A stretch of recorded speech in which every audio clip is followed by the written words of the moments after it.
Introduction. What is manipulation? To those who aren't fully aware of manipulation and what it is all about, it is hard to see that this process takes up 3 steps. Most of us will just think of manipulation as one thing. There needs to be 2 things in addition to the act of manipulation, which will make sure that the manipulation is successful. These include the analysis, which happens first, and the persuasion, which is going to take place for most of the conversation with the victim but is especially going to show up after the manipulation. Understanding that there is more to the art of manipulation than just the act of manipulation itself is going to help you understand more about what can make the process more successful. While beginners may think that they can do it without the persuasion and the analysis aspects, you will quickly find that the results aren't as good if you miss these 2 parts and that you are less likely to get the things that you want.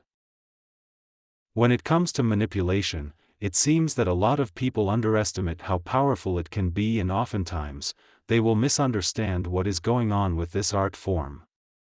It is common to see the word manipulation and believe automatically that the other person is trying to be emotionally abusive, mean, and cruel. We automatically associate a lot of negative traits back to the words. While people can negatively use manipulation, it is important to remember that there are some positive parts of manipulation as well.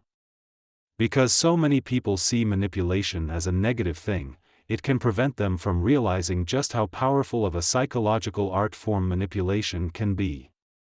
Furthermore, many people fail to understand that pretty much each of us already uses manipulation in one manner or another, just by living our day-to-day lives.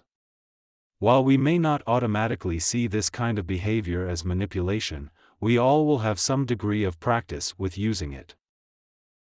Learning how to manipulate effectively doesn't mean that you are heading out into the world and trying to create some abusive patterns between yourself and those around you. Instead, it just means that you know what you want, and you have refined the method that you want to use to get it. When it is all said and done, if someone doesn't want to give in to what you want, they won't.